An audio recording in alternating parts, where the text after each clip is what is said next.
Well, this is Sammy.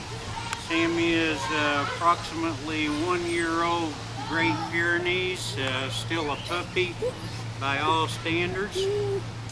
Yet Sammy is not too young to have torn a cruciate ligament.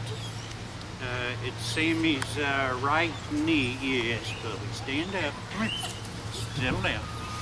So Sammy's right rear leg has a torn cruciate ligament last Friday. Yes, puppy. We did surgery. Settle down. Settle down. There we go. Show everybody. His knee is still draining just a little bit post-operatively. Yes, I know, puppy. Even so, he's already moving more freely on the knee. Sammy loves attention. He no doubt misses his goats and sheep at home that he's protecting at home. But so far, Sammy is doing very well. In fact, we're already having to be very careful about keeping him from playing too hard out here.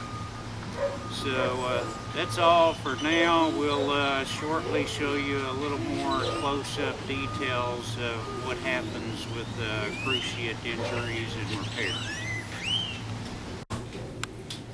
This is a model of a pelvis and a rear leg, the femur and tibia and fibula on a medium-sized dog. With this model, I would like to demonstrate the nature of Sammy's cruciate injury and a couple of the options of surgical treatment. There are two cruciate ligaments, just like in humans. Cruciate means cross or cross shape.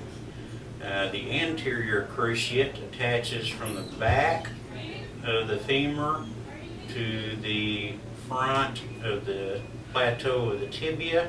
That is, it prevents this bone from shifting forward. The caudal cruciate, which is seldom injured, attaches from the front of the femur up here to the back of the plateau of the tibia. That caudal cruciate prevents the backward sliding of this bone. So in essence, just like in human athletes, very active dogs will often or sometimes tear their cranial cruciate.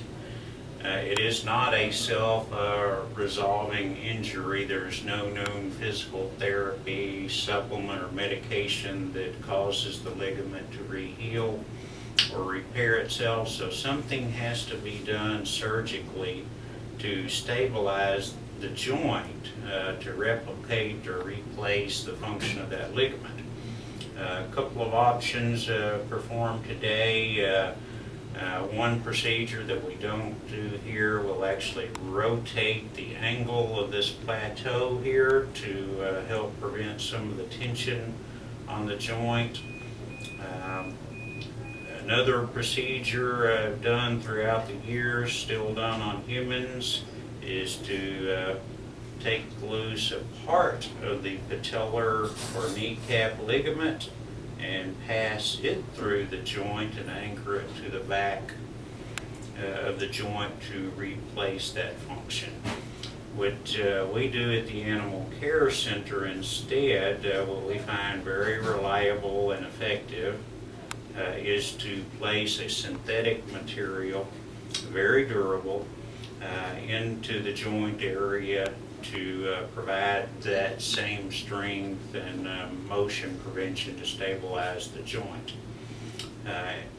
As we demonstrated outside, Sammy is already walking better 3 days after surgery than he had been on for the whole month or 5 weeks after his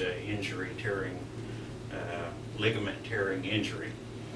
So in summary, we'll continue to monitor Sammy's progress in the coming weeks and months. We're optimistic that he'll do much better in coming months, and that over the course of his life that he'll be much more comfortable and better able to serve his owner's intended goal of protecting the sheep and goats at his home.